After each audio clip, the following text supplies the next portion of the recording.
ಹೆಣ್ಮಕ್ಳು ಅಂದ ತಕ್ಷಣ ಎಲ್ರಿಗೂ ಒಂದು ಆಸೆ ಇರುತ್ತೆ, ನಮ್ಮ ಕೂದಲು ಕೂಡ ಉದ್ದವಾಗಿ ದಟ್ಟವಾಗಿ ಕಪ್ಪಾಗಿ ಸೊಂಪಾಗಿ ಬೆಳೆಯಬೇಕು ಅಂತೇಳಿ. ಆದರೆ ಕೆಲವೊಬ್ಬರಿಗೆ ಕೂದಲು ತುಂಬ ತೆಳುವಿರುತ್ತೆ, ಗ್ರೋತೇ ಇರೋದಿಲ್ಲ, ತುಂಬ ಹೇರ್ ಫಾಲ್ ಆಗ್ತಾ ಇರುತ್ತೆ. ಸಾಮಾನ್ಯವಾಗಿ ನಾವೇನು ಮಾಡ್ತೀವಿ, ಹೇರ್ ವಾಶ್ ಮಾಡೋವಂಥ ಸಮಯದಲ್ಲಿ ತುಂಬ ಪರಿಮಳ ಬೀರುವಂಥ, ತುಂಬ ನೊರೆ ಬರುವಂಥ, ಜೊತೆಗೆ ತುಂಬ ಕೆಮಿಕಲ್ ಹೆಚ್ಚಾಗಿರುವಂಥ ಶಾಂಪೂ ಕಂಡೀಷ್ನರ್ಗಳನ್ನು ಪದೇ ಪದೇ ಬಳಸ್ತಾ ಇರ್ತೀವಿ. ಇದರಿಂದ ತುಂಬ ವಿಪರೀತವಾಗಿ ಹೇರ್ ಫಾಲ್ ಆಗ್ತಾ ಇರುತ್ತೆ, ಗ್ರೋತ್ ತುಂಬ ಕಡಿಮೆ ಆಗಲಿಕ್ಕೆ ಶುರುವಾಗುತ್ತೆ. ಜೊತೆಗೆ ಕೆಲವೊಬ್ಬರಿಗಂತೂ ತುಂಬ ಬೇಗನೆ ವೈಟ್ ಹೇರ್ಸ್ ಕೂಡ ಆಗಲಿಕ್ಕೆ ಶುರುವಾಗುತ್ತೆ. ನಾವು ವಾರದಲ್ಲಿ 3 ಬಾರಿ ಹೇರ್ ವಾಶ್ ಮಾಡ್ತೀವಿ ಅಂದರೆ 2 ಬಾರಿ ನೀವು ಹೊರಗಡೆ ಮಾರ್ಕೆಟಲ್ಲಿ ಸಿಗುವಂಥ ಶಾಂಪುಗಳನ್ನು ಬಳಸಿ ವಾರಕ್ಕೆ ಒಮ್ಮೆ ಆದರೂ ನೀವು ಈ ರೀತಿ ತುಂಬ ನ್ಯಾಚುರಲ್ ಆಗಿರುವಂಥ ಶಾಂಪೂನ ಬಳಸ್ತಾ ಬರೋದ್ರಿಂದನೂ ಕೂಡ ಹೇರ್ ಫಾಲನ್ನು ನಾವು ತುಂಬ ಬೇಗನೆ ಕಂಟ್ರೋಲ್ ಮಾಡ್ಕೋಬೋದು. ಜೊತೆಗೆ ಗ್ರೋತನ್ನು ಇದು ವಿಪರೀತವಾಗಿ ಹೆಚ್ಚಿಸಲಿಕ್ಕೆ ಹೆಲ್ಪ್ ಆಗುತ್ತೆ. ತುಂಬ ಸರಳವಾಗಿ ಮಾಡ್ಕೊಳ್ಳೋದು, 100% ಆಗಿ ವರ್ಕ್ ಆಗುವಂಥ ಈ ಒಂದು ಹೋಮ್ ಮೇಡ್ ಶಾಂಪೂನ ಯಾವ ರೀತಿಯಾಗಿ ಮಾಡ್ಕೊಳ್ಳೋದು ಅಂತ ಹೇಳಿ ನೋಡ್ತಾ ಹೋಗೋಣ. ನಾನಿಲ್ಲಿ ಕಬ್ಬಿಣದ ಬಾಣಲೆ ತೊಗೊಂಡಿದ್ದೀನಿ. ನಮ್ಮ ಹೇರ್ ಗ್ರೋತ್ ಇಂಪ್ರೂವ್ ಆಗಲಿಕ್ಕೆ, ಉದುರೋದನ್ನು ಕಡಿಮೆ ಮಾಡ್ಕೊಳ್ಳೋದಕ್ಕೆ ಐರನ್ ಅಂಶ ಕೂಡ ತುಂಬಾ ಇಂಪಾರ್ಟೆಂಟ್ ಆಗಿ ಬೇಕು. ಈ ರೀತಿ ರೆಮಿಡಿಗಳನ್ನು ಮಾಡ್ಕೊಳ್ಳುವಂಥ ಸಮಯದಲ್ಲಿ ಐರನ್ ಪಾತ್ರೆ ಬಳಸೋದು ತುಂಬಾ ಮುಖ್ಯ ಆಗುತ್ತೆ. ನಾನಿಲ್ಲಿ 1.5 ಟೀ ಸ್ಪೂನ್ ಆಗುವಷ್ಟು ಮೆಂತ್ಯ ಪೌಡರನ್ನು ಈ ಒಂದು ಬಾಣಲೆನಲ್ಲಿ ಹಾಕೋತಾ ಇದ್ದೀನಿ. ಮೆಂತ್ಯ ಕೂಡ ಗ್ರೋತನ್ನು ಇಂಪ್ರೂವ್ ಮಾಡ್ಕೊಳ್ಳೋದಕ್ಕೆ, ಉದುರೋದನ್ನು ಕಡಿಮೆ ಮಾಡ್ಕೊಳ್ಳೋದಕ್ಕೆ ತುಂಬಾ ಹೆಲ್ಪ್ ಆಗುತ್ತೆ. ಜೊತೆಗೆ ನ್ಯಾಚುರಲ್ ಶಾಂಪೂ ರೀತಿ ಕೂಡ ಕೆಲಸ ಮಾಡುತ್ತೆ. ನಂತರ ಇದರೊಟ್ಟಿಗೆ ನಾನಿಲ್ಲಿ 2 ಟೀ ಸ್ಪೂನ್ ಆಗುವಷ್ಟು ಅಗಸೆ ಬೀಜ ಅಥವಾ ಫ್ಲಾಕ್ಸ್ ಸೀಡ್ ಪೌಡರ್ ಕೂಡ ಸೇರಿಸ್ಕೊತಾ ಇದ್ದೀನಿ. ನಾವಿಲ್ಲಿ ಶಾಂಪೂ ಮಾಡ್ತಾ ಇರೋದ್ರಿಂದ ಪೌಡರ್ಗಳನ್ನು ಸೇರಿಸ್ಕೊಳ್ಳೋದು ತುಂಬಾ ಒಳ್ಳೆಯದು. ನಂತರ ನಾನಿಲ್ಲಿ ದಾಸವಾಳ ಹೂವಿನ ಪೌಡರನ್ನು ಸೇರಿಸ್ಕೊತಾ ಇದ್ದೀನಿ. ಅದು ಕೂಡ 2 ಟೀ ಸ್ಪೂನ್ ಆಗುವಷ್ಟು. ನಂತರ ಇದರೊಟ್ಟಿಗೆ ನಾನಿಲ್ಲಿ 2 ಟೀ ಸ್ಪೂನ್ ಆಗುವಷ್ಟು ಜಟಮಾಂಸಿ ಪೌಡರನ್ನು ಸೇರಿಸ್ಕೊತಾ ಇದ್ದೀನಿ. ಜಟಮಾಂಸಿ ನಮ್ಮ ಹೇರ್ ಗ್ರೋತನ್ನು ತುಂಬ ಹೆಚ್ಚು ಮಾಡಲಿಕ್ಕೆ ಹೆಲ್ಪ್ ಆಗುತ್ತೆ, ತುಂಬ ಇಂಪ್ರೂವ್ ಮಾಡ್ತಾ ಹೋಗುತ್ತೆ.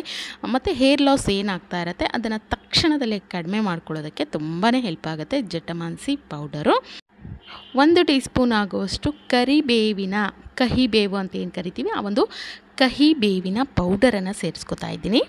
ಸ್ಕ್ಯಾಲ್ಫಲ್ಲಿ ಆಗುವಂಥ ಇನ್ಫೆಕ್ಷನನ್ನು ದೂರ ಮಾಡಲಿಕ್ಕೆ ಹೆಲ್ಪ್ ಆಗುತ್ತೆ. ನಂತರ ಇದರೊಟ್ಟಿಗೆ ಕರಿಬೇವು, ನಾವು ಅಡುಗೆಗೆಲ್ಲ ಏನು ಬಳಸ್ತೀವಲ್ಲ ಕರಿಬೇವು, ಅದರ ಒಂದು ಪೌಡರ್ ನಾನಿಲ್ಲಿ ಪೌಡರ್ ಮಾಡಿಟ್ಕೊಂಡಿದ್ದೀನಿ. ಅದನ್ನು ಕೂಡ 2 ಟೀ ಸ್ಪೂನ್ ಆಗುವಷ್ಟು ಸೇರಿಸ್ಕೊತಾ ಇದ್ದೀನಿ. ಗ್ರೋತನ್ನು ಇಂಪ್ರೂವ್ ಮಾಡ್ಕೊಳ್ಳೋದಕ್ಕೆ ತುಂಬಾ ಒಳ್ಳೆಯದು ಕರಿಬೇವು. ಇದರೊಟ್ಟಿಗೆ ನಾನಿಲ್ಲಿ ನಲ್ಲಿಕಾಯಿ ಪೌಡರನ್ನು ಸೇರಿಸ್ಕೊತಾ ಇದ್ದೀನಿ. ಇದನ್ನು ಸಹ ನಾನಿಲ್ಲಿ 1 ಟೀ ಸ್ಪೂನ್ ಆಗುವಷ್ಟು ಸೇರಿಸ್ಕೊತಾ ಇದ್ದೀನಿ. ನಂತರ ಇದರೊಟ್ಟಿಗೆ ನಾನಿಲ್ಲಿ 5 ಸೋಪ್ ನಟ್ ಸೇರಿಸ್ಕೊತಾ ಇದ್ದೀನಿ, ಅಥವಾ ಅಂಟ್ವಾಳಕಾಯಿ ಅಂತೇಳಿ ಏನು ಕರಿತೀವಿ ಅದನ್ನು 5 ಸೇರಿಸ್ಕೊತಾ ಇದ್ದೀನಿ. 4 ಸೀಗೆಕಾಯಿ ಇಡಿಯಾಗಿರೋವಂಥದ್ದನ್ನು ಸೇರಿಸ್ಕೊತಾ ಇದ್ದೀನಿ. ಅಥವಾ ಪೌಡರ್ ಇದೆ, ಸೋಪ್ ನಟ್ಟಿನ ಪೌಡರ್ ಇದೆ, ಸೀಗೆಕಾಯಿ ಪೌಡರ್ ಇದೆ ಅಂದರೆ ಅದನ್ನು ಸಹ ನೀವಿಲ್ಲಿ ಸೇರಿಸ್ಕೋಬೋದು. ಇದಷ್ಟನ್ನು ಒಮ್ಮೆ ನಾವು ನೀಟಾಗಿ ಮಿಕ್ಸ್ ಮಾಡ್ಕೋಬೇಕು. ನೋಡಿ, ಇದಷ್ಟನ್ನು ಮಿಕ್ಸ್ ಮಾಡ್ಕೊಂಡಾದಮೇಲೆ ನಾನಿಲ್ಲಿ 1 ಗ್ಲಾಸ್ ಆಗುವಷ್ಟು ನೀರನ್ನು ಸೇರಿಸ್ಕೊತಾ ಇದ್ದೀನಿ. ಈ ಪೌಡರ್ಗಳು ಮತ್ತು ಸೋಪ್ ನಟ್ಟು ಸೀಗೆಕಾಯಿ ಏನಿದೆ ಇದೆಲ್ಲ ನೆಂದ್ಕೊಬೇಕು. ಅದಕ್ಕೋಸ್ಕರ ನೀರನ್ನು ಹಾಕಿಬಿಟ್ಟು ಚೆನ್ನಾಗಿ ಇದನ್ನು ಮಿಕ್ಸ್ ಮಾಡಿಬಿಟ್ಟು ಇದನ್ನು ಒಂದು ಇಡೀ ರಾತ್ರಿ ಹಾಗೆ ನೆನೆಸ್ಕೋಬೇಕು, ಅಥವಾ 7-8 ಗಂಟೆಗಳ ಕಾಲನಾದರೂ ನೆನೆಸ್ಕೊಳ್ಳಿ. ನೋಡಿ, ನಾನು ಮಾರನೇ ದಿನ ಬೆಳಗ್ಗೆ ಇದನ್ನು ತೋರಿಸ್ತಾ ಇದ್ದೀನಿ. ಇದರ ಕಲರನ್ನು ನೋಡ್ಬೋದು, ತುಂಬಾ ಚೇಂಜ್ ಆಗಿದೆ. ಕಂಪ್ಲೀಟಾಗಿ ಬ್ಲ್ಯಾಕ್ ಕಲರಿಗೆ ಇದು ಕಲರ್ ಬಂದಿದೆ ಅಂತಲೇ ಹೇಳ್ಬೋದು. ಇದನ್ನು ಒಮ್ಮೆ ನೀಟಾಗಿ ನಾನಿಲ್ಲಿ ಮಿಕ್ಸ್ ಮಾಡ್ಕೊತಾ ಇದ್ದೀನಿ.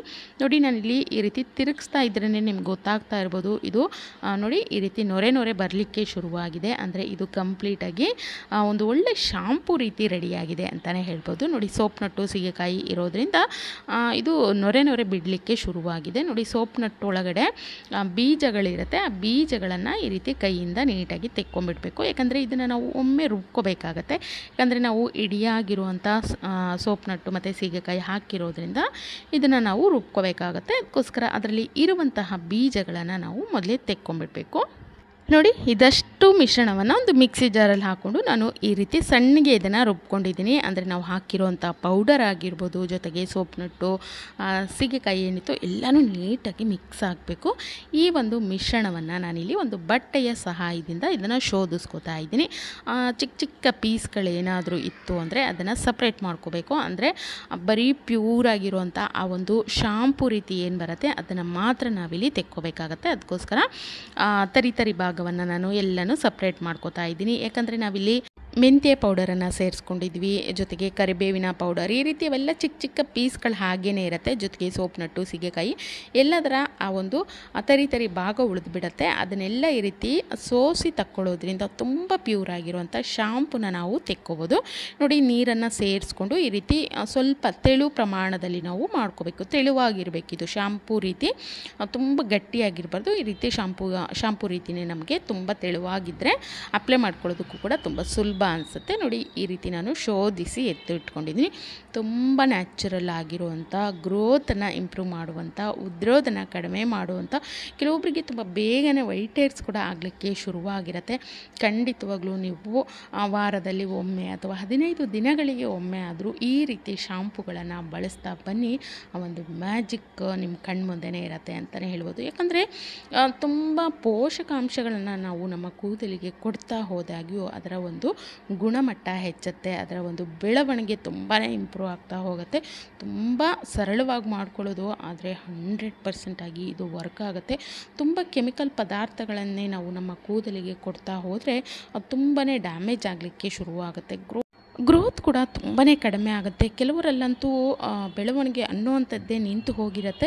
ಅವರ ಕೂದಲು ತುಂಬ ಚೆನ್ನಾಗಿರುತ್ತೆ, ಆದರೆ ಈ ರೀತಿ ಕೆಮಿಕಲ್ ಪದಾರ್ಥಗಳನ್ನು ಬಳಸಿ ತುಂಬ ತೆಳುವಾಗಿರುತ್ತೆ, ಆದರೆ ಕೂದಲು ಇದ್ದಷ್ಟೇ ಇರುತ್ತೆ, ಉದ್ದ ಅಂತೂ ಬೆಳೆದಿರೋದಿಲ್ಲ. ಅಂಥವರು ಖಂಡಿತವಾಗ್ಲೂ ವಾರಕ್ಕೆ ಒಮ್ಮೆ ಅಥವಾ 15 ದಿನಗಳಿಗೆ ಒಮ್ಮೆ ಆದರೂ ಈ ರೀತಿ ಒಂದು ಒಳ್ಳೆ ಸೂಪರ್ ಫುಡ್ಡಾಗಿ ಕೆಲಸ ಮಾಡುತ್ತೆ ಇದು ಕೂದಲಿಗೆ ಅಂತಲೇ ಹೇಳ್ಬೋದು. ಈ ರೀತಿ ಶಾಂಪುಗಳನ್ನು ಅಪ್ಲೈ ಮಾಡ್ತಾ ಬನ್ನಿ. ಆಮೇಲೆ ನಿಮ್ಮ ಕೂದಲಿನ ಒಂದು ಬೆಳವಣಿಗೆಯನ್ನು ನೀವೇ ನೋಡ್ಬೋದು. ಜೊತೆಗೆ ತುಂಬ ಇಂಪ್ರೂವ್ ಆಗಿರುತ್ತೆ. ಹೇರ್ ಫಾಲ್ ಅನ್ನೋವಂಥದ್ದು ಕೂಡ ತುಂಬ ಕಡಿಮೆ ಆಗಲಿಕ್ಕೆ ಶುರುವಾಗುತ್ತೆ.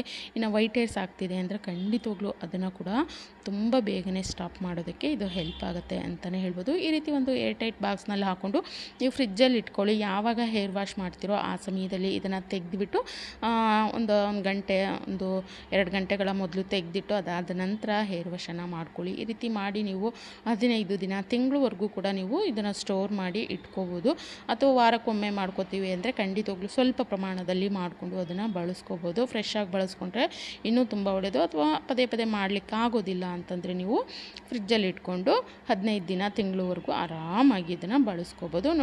ನೋಡಿ ನಾನಿಲ್ಲಿ ಇದನ್ನು ಹೇರ್ ಮಾಸ್ಕ್ ರೀತಿ ಅಪ್ಲೈ ಮಾಡ್ಕೋತಾ ಇದ್ದೀನಿ. ಅಂದರೆ ನಾವು ಶಾಂಪು ಆದ ತಕ್ಷಣ ಏನು ಮಾಡಬೇಕು, ತಲೆಗೆ ಫಸ್ಟ್ ನೀರು ಹಾಕ್ಕೊಂಡು ನೆನೆಸ್ಕೊಂಡು ನಂತರ ಶಾಂಪೂನ ಹಚ್ಕೋಬೇಕು. ಆದರೆ ಇದು ತುಂಬ ನ್ಯಾಚುರಲ್ ಶಾಂಪೂ ಆಗಿರೋದ್ರಿಂದ ಯಾವುದೇ ರೀತಿಯ ಹೇರ್ ಡ್ಯಾಮೇಜ್ ಆಗೋದಿಲ್ಲ. ಈ ರೀತಿ ನಾವು ಒಂದು ಒಳ್ಳೆ ಹೇರ್ ಮಾಸ್ಕ್ ರೀತಿ ಇದನ್ನು ಅಪ್ಲೈ ಮಾಡ್ಕೋಬೋದು. ನೋಡಿ, ಈ ರೀತಿ ನೀಟಾಗಿ ಕೂದಲಿನ ಬುಡದಿಂದ ಹಿಡಿದು ತುದಿವರೆಗೂ ಈ ರೀತಿ ಹಚ್ಕೊಂಡು ಇದನ್ನು ಒಂದು 10-15 ನಿಮಿಷ ಹಾಗೆಯೇ ತಲೆಯಲ್ಲಿ ಬಿಟ್ಕೊಂಡು ನೀಟಾಗಿ ಹೇರ್ ವಾಶನ್ನು ಮಾಡ್ಕೊಳ್ಳಿ. ನಂತರ ನಿಮ್ಮ ಕೂದಲಿನ ಆ ಒಂದು ಯಾವ ರೀತಿಯಾಗಿರುತ್ತೆ ನೀವೇ ನೋಡ್ಬೋದು. ಖಂಡಿತವಾಗ್ಲೂ 100% ಆಗಿ ಇದು ವರ್ಕ್ ಆಗುತ್ತೆ. ಒಮ್ಮೆ ಮಾಡಿ ನೋಡಿ.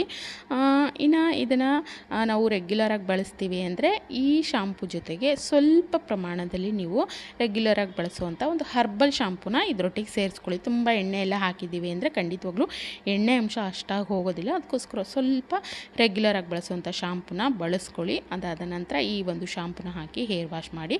ಅಥವಾ ನಾವು ವಾರಕ್ಕೊಮ್ಮೆ ಅಂತಂದರೆ ಬರೀ ಇದೊಂದೇ ಶಾಂಪೂನ ಬಳಸ್ತಾ ಬನ್ನಿ. ನಿಮ್ಮ ಕೂದಲು ಅಷ್ಟು ಸಾಫ್ಟ್ ಆಗುತ್ತೆ, ಇನ್ಸ್ಟೆಂಟಾಗಿ ಹೊಳಿಲಿಕ್ಕೆ ಶುರುವಾಗುತ್ತೆ. ಗ್ರೋತ್ ಅಂತೂ ಸೂಪರ್ ಫಾಸ್ಟಾಗಿ ಆಗಲಿಕ್ಕೆ ಶುರುವಾಗುತ್ತೆ. ಜೊತೆಗೆ ಉದುರೋದನ್ನು ಕೂಡ ಕಡಿಮೆ ಮಾಡ್ಕೊಳ್ಳೋದಕ್ಕೆ ಹೆಲ್ಪ್ ಆಗುತ್ತೆ. ನೋಡಿ, ಹೇರ್ ವಾಶ್ ಆದಮೇಲೆ ನಾನು ಇಲ್ಲಿ ತೋರಿಸ್ತಾ ಇದ್ದೀನಿ ಕೂದಲು ಎಷ್ಟು ಹೊಳಿತಾ ಇದೆ, ಜೊತೆಗೆ ಅಷ್ಟೇ ಸಾಫ್ಟ್ ಆಗಿದೆ ಅಂತಲೇ ಹೇಳ್ಬೋದು. ಇನ್ನು ಹೊಟ್ಟೆನ ಸಮಸ್ಯೆ ಇದ್ದರೆ ಅದು ಕೂಡ ದೂರ ಆಗುತ್ತೆ. ಜೊತೆಗೆ ಕೂದಲು ತುಂಬ ಡ್ಯಾಮೇಜ್ ಆಗ್ತಾ ಇದೆ ಅಂದರೆ ಅದನ್ನು ಕೂಡ ತಡೆಗಟ್ಕೊಳ್ಳೋದಕ್ಕೆ ಈ ಒಂದು ಹರ್ಬಲ್ ಶಾಂಪು ತುಂಬಾ ಹೆಲ್ಪ್ ಆಗುತ್ತೆ. ಜೊತೆಗೆ ಬರೀ ಕೆಮಿಕಲ್ ಪದಾರ್ಥಗಳನ್ನೇ ಬಳಸೋದ್ರ ಬದಲಾಗಿ ಈ ರೀತಿ ಹರ್ಬಲ್ ಪದಾರ್ಥಗಳನ್ನು ಕೂಡ ಬಳಸ್ತಾ ಬಂದರೆ ಕೂದಲಿಗೆ ಒಂದೊಳ್ಳೆ ಆರೈಕೆ ಕೂಡ ಹೆಚ್ಚಾಗಿ ಸಿಗ್ತಾ ಹೋಗುತ್ತೆ. ಖಂಡಿತವಾಗ್ಲೂ ಒಮ್ಮೆ ಮಾಡಿ ನೋಡಿ, ತುಂಬಾ ಇಷ್ಟ ಆಗುತ್ತೆ. ಅಷ್ಟು ಒಂದು ಎಫೆಕ್ಟಿವ್ ಆಗಿ ಈ ಒಂದು ಹರ್ಬಲ್ ಶಾಂಪು ವರ್ಕ್ ಮಾಡುತ್ತೆ ಅಂತಲೇ ಹೇಳ್ಬೋದು. ಈ ಒಂದು ವಿಡಿಯೋ ನಿಮಗೆಲ್ಲ ಇಷ್ಟ ಆಗಿದೆ ಅನ್ಕೋತೀನಿ. ಇಷ್ಟ ಆಗಿತ್ತು ಅಂದರೆ ವಿಡಿಯೋಗೊಂದು ಲೈಕ್ ಮಾಡೋದಂತೂ ಮರೀಲೇಬಾರ್ದು. ಹಾಗೆ ವಿಡಿಯೋನ ಆದಷ್ಟು ಫ್ಯಾಮಿಲಿ ಫ್ರೆಂಡ್ ಜೊತೆ ದಯವಿಟ್ಟು ಶೇರ್ ಮಾಡ್ಕೊಳ್ಳಿ. ಇದೇ ರೀತಿಯ ಮತ್ತಷ್ಟು ಹೊಸ ವಿಡಿಯೋಗಳನ್ನು ನೀವು ನೋಡಬೇಕು ಅಂದರೆ ನಂದಿನೀಸ್ ಕ್ರಿಯೇಟಿವ್ ಚಾನಲ್ಗೆ ಈಗಲೇ ಸಬ್ಸ್ಕ್ರೈಬ್ ಕೂಡ ಮಾಡ್ಕೊಳ್ಳಿ. ಹಾಗೆ ಸಪೋರ್ಟ್ ಮಾಡಿ. Thank you.